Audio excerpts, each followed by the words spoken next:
नमस्कार बच्चों, आज हम आपको आपकी क्लास 9 का संदेश लेखन पढ़ाने जा रहे हैं। इस वीडियो में आप जानेंगे कि संदेश लेखन क्या है।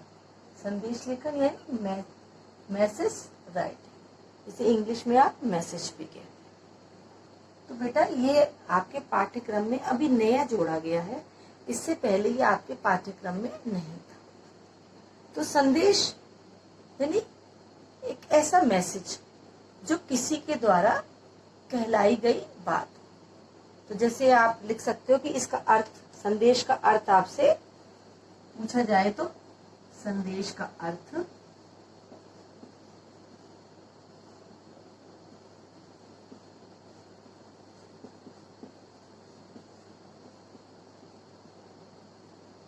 संदेश का क्या अर्थ है? किसी के द्वारा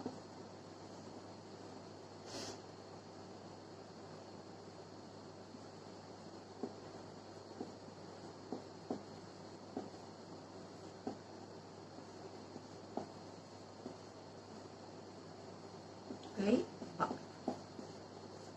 तो ये है यानी किसी के द्वारा कहलाई गई या कही गई बात को हम संदेश कहते हैं, मैसेज। ये कई प्रकार का हो सकता है, जैसे पर्व या त्योहार पर आप किसी को शुभकामना देते हो। आप जन्मदिन पर भी किसी को मैसेज संदेश करके उसको बधाई देते हो, उसके जन्मदिन की शुभकामनाएं देते हो। तो या किसी से कुछ किसी भी तरीके का कोई एक आप 2 लाइन का 3 लाइन का कोई और कारणों से संदेश देते हो, मैसेज भेजते हो, अपनी बात कहते हो, तो वो भी एक प्रकार का मैसेज ही कहलाता है। तो एक तो मैसेज होता है बेटा जो आप, जैसे आप मोबाइल पे ग्रुप में जुड़े हो, एक दूसरे से के साथ जुड़े हो, तो एक दूसरे को आप मैसेज भेजते हो। उसमें आपका किस समय आपने भेजा है तो स्वतः ही अपने आप आपका टाइम आ जाता है जो नीचे की तरफ आता है। लेकिन यहाँ पर थोड़ा सा प्रारूप बदल गया है, क्योंकि ये प्रारूप आपको पाठ्यक्रम में लिखना है। तो पाठ्यक्रम में लिखने के लिए वैसे तो इसमें बेटा कोई भी औपचारिकता नहीं निभाई जाती, किसी प्रकार की कोई औपचारिकता नहीं होती है। इसमें सब कुछ अनौपचारिक है।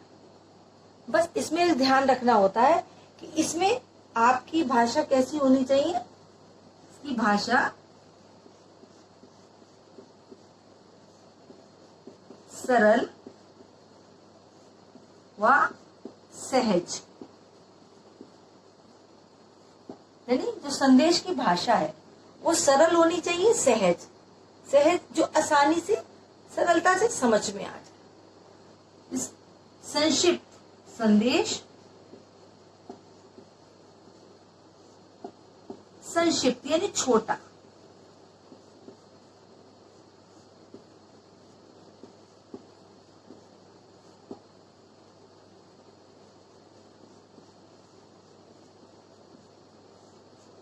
संक्षिप्त होना चाहिए, छोटा होना चाहिए, 2-3 लाइन का, 15 या 20-25 शब्दों के अंतर्गत यह होना चाहिए। एक इसका विषय,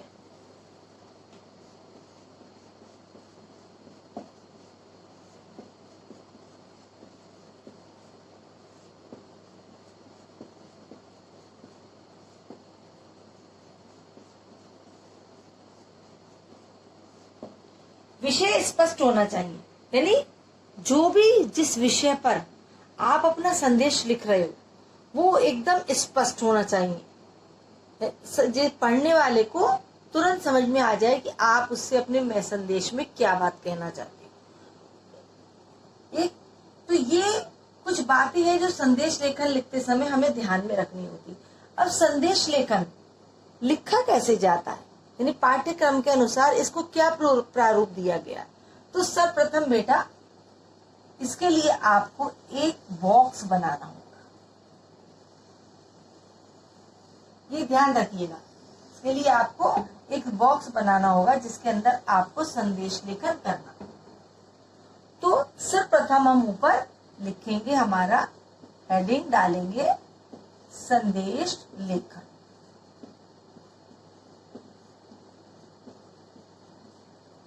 क्योंकि हम ये संदेश लेखन लिखने जा रहे हैं, तो मिडिल, मध्य में, एकदम बीच में, जो हमारा आपने जो हम अब बॉक्स बनाएंगे, इसे हम डिब्बा भी कह सकते हैं, जो बनाएंगे उसके बिल्कुल मध्य में हम लिखेंगे संदेश लेखन। अब क्योंकि ये पाठ्यक्रम में है, ये पाठ्यक्रम में है, तो इसके लिए कुछ थोड़ी सी एक दो बातों का ध्यान रखना है। सबसे पहले जब आप संदेश लिखते हो, अब आप संदेश लिखने की आपकी दिनांक यानी तिथि, जिसे आप लिख सकते हो तिथि, तिथि भी लिख सकते हैं।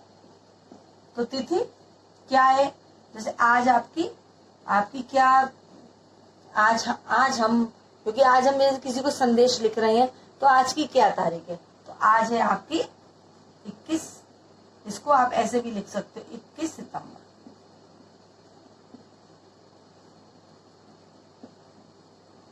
ठीक, ऐसे भी लिख सकते हो। आप चाहो तो आप इसको ऐसे भी लिख सकते हो 21/9।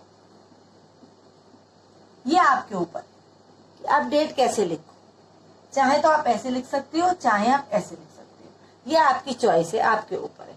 अब यहाँ पर आपको लिखना होगा समय, समय यानी जिस समय आपने वो संदेश लिख रहे हो, आप जिसको भी लिख रहे हो। अब समय आपको पता है कि आप वो दोपहर में लिख रहे हो, आप सुबह प्रातः लिख रहे हो, आप रात्रि में लिख रहे हो, तो जब भी आप लिख रहे हो उस संदेश का आपको समय, अब मान के चलो जैसे आपने यहाँ पर दोपहर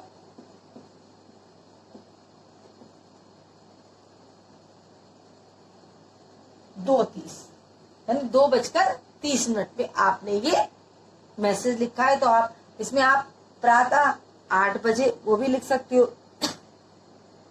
रात्रि 9 बजे, तो वो आपके ऊपर है कि समय आप जो उस समय आपका समय हो रहा है वो आपको डालना है। अब इसमें आपको जिस तरीके से आप डेट डालना चाहो उस तरह से आप डेट डाल सकते हो। अब आपको यहाँ पर हम देते हैं संबोधन। संबोधन यानी मैसेज हम किसको लिख रहे हैं, किसको मैसेज हम लिख रहे हैं, तो सिंपल मान के चलो मैं आपको लिख रही हूँ यहाँ पर एक बेटा जो घर में अकेला है और उसकी माताजी पिताजी घर में कोई नहीं है, अब उसे घर के बाहर जाना है और उसे अपनी माताजी को एक संदेश देना है जो जरूरी है।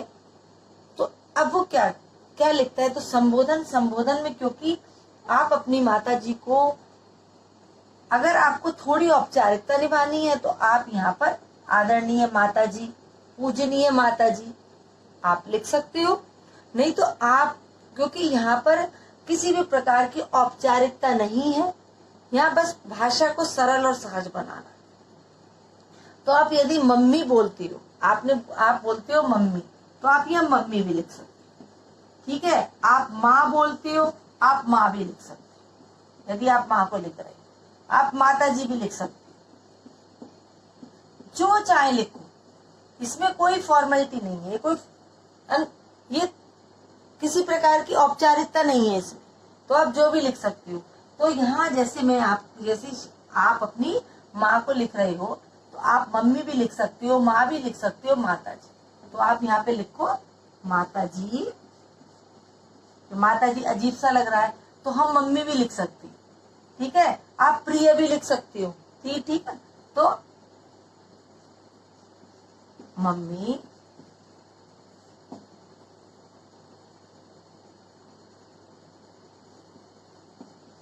जैन,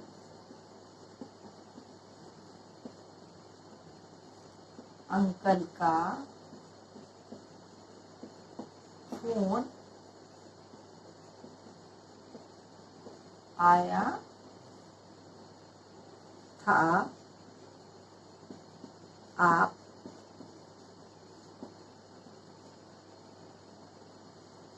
घर पर नहीं थी, अतः फोन मैंने उठाया।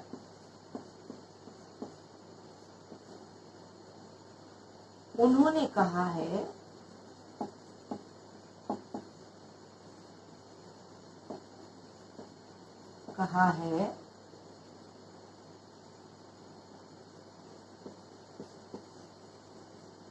कि आप उनसे बात कर ले, परंतु बात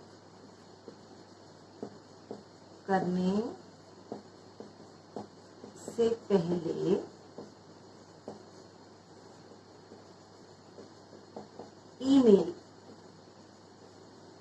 ईमेल देख ले।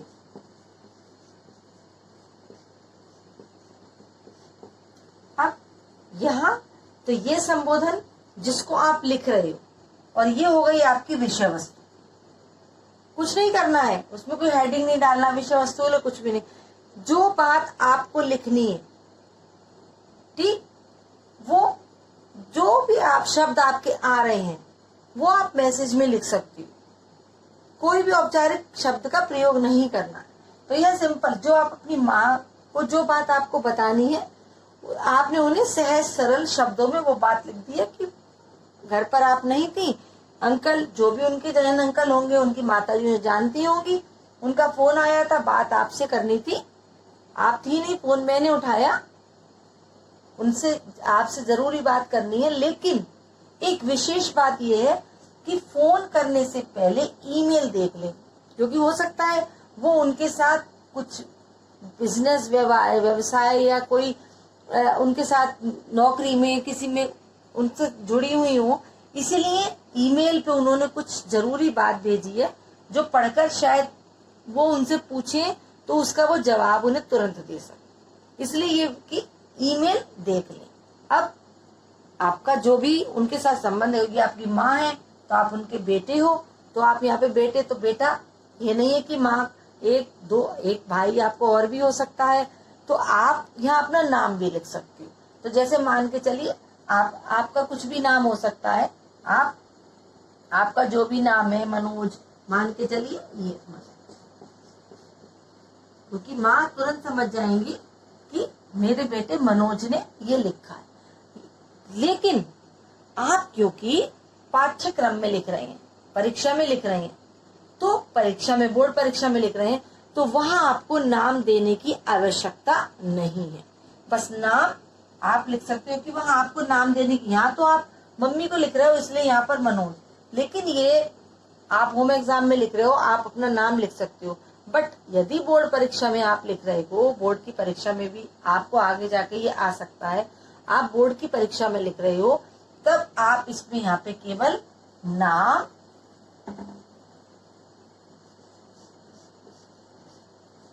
ठीक और काखा कुछ भी हो सकता है, ठीक है। तो ये एक प्रारूप है जो आपको मैसेज लिखना है। इसी प्रकार मैसेज आप किसी को दीपावली की शुभकामनाएं देना चाहती हो, है, एक शहर में आप जिस शहर में रहते हो वहाँ एक जो नेताजी हैं, एक कोई शुभ क्या कहते हैं, एक व्यक्ति है जो प्रसिद्ध व्यक्ति है, और वो पूरे शहरवासियों को, नगरवासियों को दीपावली की किसी भी त्योहार की बधाई देना चाहता है, तो यहाँ पर वो डेट डालेंगे, उनके द्वारा डेट डाली जाएगी, समय डाला जाएगा, और आप यहाँ पर सभी नगरवासियों को, क्योंकि वो नगरवासियों को, सभी नगरवासियों को मेरी ओर से जो भी आपका पद है या नाम है, दीपावली या किसी भी त्योहार की, होली की, दीपावली की या अन्य कोई स्वतंत्रता दिवस की बधाई देते हैं बहुत से लोग, गणतंत्र दिवस की बधाई देते हैं, तो सभी को मेरी ओर से स्वतंत्रता दिवस की बधाई, और बाकी आप अपना नीचे पद, नाम जो भी लिखना चाहें। तो ये एक होता है मैसेज लिखने का प्रारूप, जो मैंने आपको समझा दिया। आशा करते हैं कि आपको समझ में आ गया होगा। आप लोग इसको एक बार देख लीजिए कैसे लिखा जाता है, ठीक है। और यदि अभी भी आपको कुछ परेशानी है तो आप मुझसे पूछ सकते हैं। ओके बेटा, बाय।